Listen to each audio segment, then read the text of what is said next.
Being 9 years old in 1983 meant that my dream world was an American one. A world of bullets, badasses, bikinis and Buicks. Also a world of rebellious but noble men of action. Often haunted by Vietnam and living by their own rules, there was no better example of this than the great western of my generation, The A-Team. On this, the latest episode of Rolling Thunder, the 1980s action TV video podcast, we'll be looking at this generation-defining show, specifically through the prism of its pilot episode, Mexican Sleigh Ride. The A-Team is an American action-adventure television series that ran on NBC from January 1983 to March 1987. It followed the adventure of the week exploits of a former Special Forces unit forced to become ethical soldiers of fortune to fund their lives on the lam whilst being endlessly pursued by military police. Created by legendary writer-producer Stephen J. Cannell, owner of this memorable production company,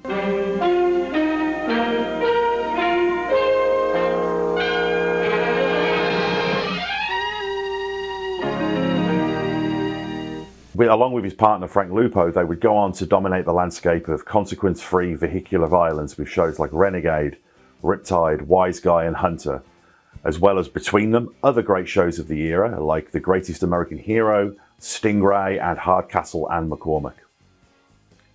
The pilot episode of The A-Team, the feature-length Mexican Sleigh Ride, was written by the aforementioned Cannell and directed by Rod Holcomb, a powerhouse of TV directing, having helmed episodes of The $6 Million Man, the infamous 1979 Captain America TV movie, BJ and the Bear, Quincy, Fantasy Island and The Greatest American Hero.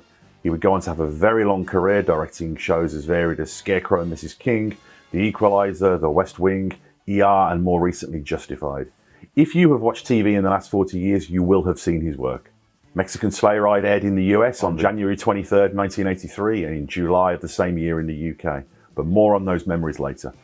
The episode stars George Peppard as the team leader John Hannibal Smith, Mr. T as the muscle, B.A. Baracus, Melinda Coulier as client and reporter Amy Allen, and in this one instance, Tim Dunnigan as Templeton at Faceman Peck, the smooth-talking conman who can seemingly pull anything out of the air.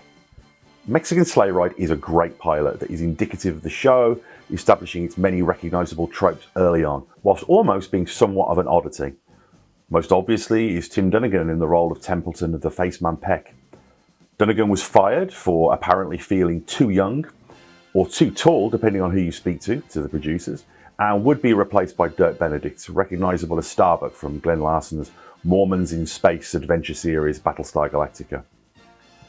Dunnigan does feel a lot more gee-whiz than Benedict, but he's fine in the role, and going back to this now, it's surprising how much the team's dynamic feels intact, despite this and a few other differences. Another change is the lack of opening credit sequence with its familiar spoken intro and clips-based highlighting of the cast and show's action, replete with the army stencil font that this show shares.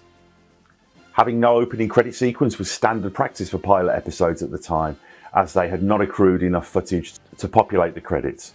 And they also wanted to create more of a movie of the week feeling in case the show didn't go to series, requiring the pilot to be repurposed as a TV movie to recoup some of its expenditure. And I'm going to get into minutiae here, font is also different for the opening credits that do exist.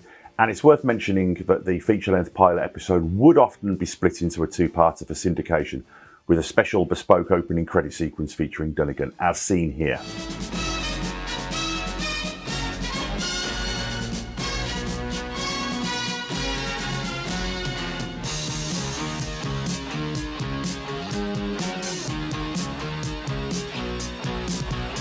But so many of the defining elements are in play here. The music by Mike Post and Pete Carpenter is complete and utilised as a hero theme, in the same way that Spielberg used the Raiders March in his Indiana Jones adventure of the previous year. Many variants of the theme that would be used in the show are already present here in Mexican Sleigh Ride. The vehicular mayhem is also accounted for, with many of the A-Team's and other Cannell shows' signature shots. The flips and fender mounted cameras, as well as the low camera angles catching the cars driving over our point of view, are all present and correct. Of course, the consequence-free violence is also there. I believe there is only one on-screen death in the whole run of the A-Team, so we see characters climbing out of crushed vehicles, wiping the oil off their face as though in a live action Looney Tune. The conceit of the team building things that would become the basis of an entire show several years later with MacGyver is also there, and a reassuring reminder of how fully formed this show was. There are also story devices that would become perennials of the series. Hannibal's often transparent and unnecessary penchant for disguises as part of the vetting process for the team's clients, and the convention of, often in tandem with one of Facey's scams, the busting Murdoch out of the VA hospital tropes. These would not feature in every episode, but it's interesting to compare this to the season 2 feature-length episode, When You Coming Back Range Rider, where nearly all of these plot elements are repeated. I do not say this negatively though. Part of the enjoyment of the series and the shows of this era is in the recognising and being complicit with the recurring tropes. The character of Amy is much more realised and present in this episode, as it is her hiring the team. It's her character we follow and who takes us into the world of the show. Kulia isn't given a huge amount to do, but he's very endearing and gets a surprising amount of screen time, particularly considering how scaled back and ultimately completely absent her character would become as the show progresses. We follow her character's attempts to find out what has happened to a colleague who has been kidnapped by a marijuana producer in Mexico. We learn that she is seeking the A-Team and get the backstory of how they robbed the Bank of Hanoi just days after the ceasefire, and that they have been subsequently chased by the obsessive Colonel Lynch. The only person able to clear them, one Colonel Morrison, died and is unable to corroborate their story. It's interesting to note that these details would not only resonate through the rest of the show, they would be specifically picked up in the 3-part court-martial trilogy of episodes that kicked off season 5. Also, the 2010 film would, despite perceptions of the frivolity of the source material, be respectful to these elements, including not only Lynch, but also the deep-cut character of Morrison in the story. I remember being quite pleasantly surprised that they actually bothered. As was the case at the time, outside of soap operas, it was rare for story elements to continue from one episode to another, and the A-Team was no exception. Outside of these specific story elements that would recur to some degree, it was largely standalone episodes. Amy views what are clearly production photographs of the team and learns about their various skills and qualities, and then seeks them in earnest, revealing their soft underside as they agree to help her, despite it becoming quite clear that they're not going to make any money on this gig. As the story unfolds, we get to enjoy what would become the familiar tropes of the show that I outlined earlier, plus the introduction of the Jazz, the name given to Hannibal's penchant for excessively dangerous and unlikely plans. How much he loves it when a plan comes together, and Mr. T's insistence on championing inner city kids to stay on the straight and narrow. This would exist even beyond the A-Team, with his animated series and a substantial amount of extracurricular work he did in the child advocacy space.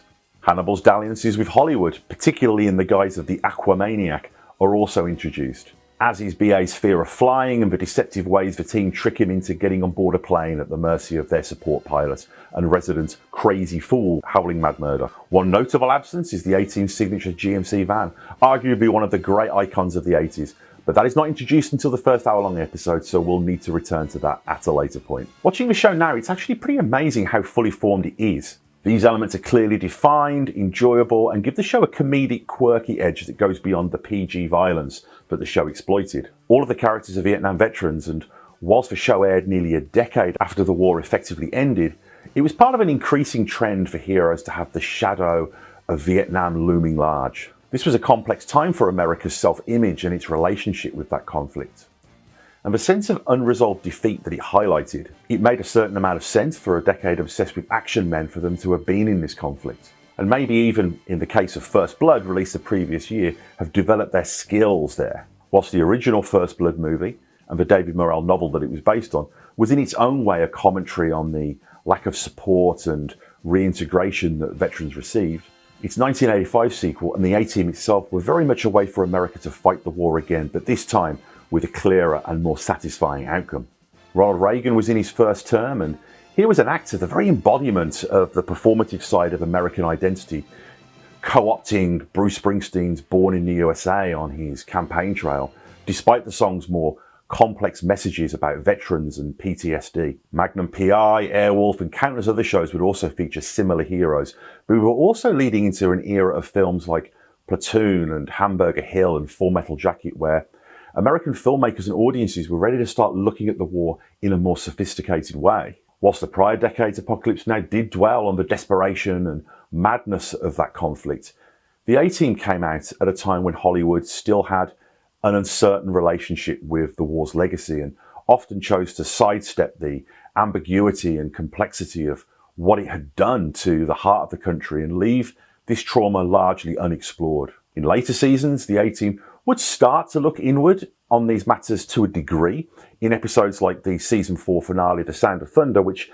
in many ways feels more like an appropriate series finale than the final episode of season 5, which would end up being the final episode did. Colonel, can I ask you a question?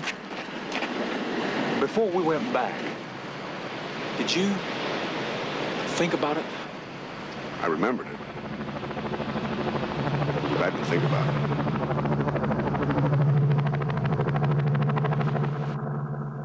The main cast find their grooves pretty quickly. Peppard looks like he's having a great time, and he plays Hannibal with a kind of amazing relish. Dwight Schultz brings a very clear Robin Williams energy to his howling Mad Murdoch character, who the network were considering firing over perceptions that he was too much. But audiences disagreed, and it was the unfortunate Dunnigan who would not survive the all-too-frequent pilot-to-series cull. Mr. T is, well, Mr. T. It's easy to forget that the show was in many ways a vehicle for T, whose ubiquity had risen after a notable turn as Clubber Lang in Rocky III. Whilst T, of course, is not a nuanced actor, his presence alone is something else.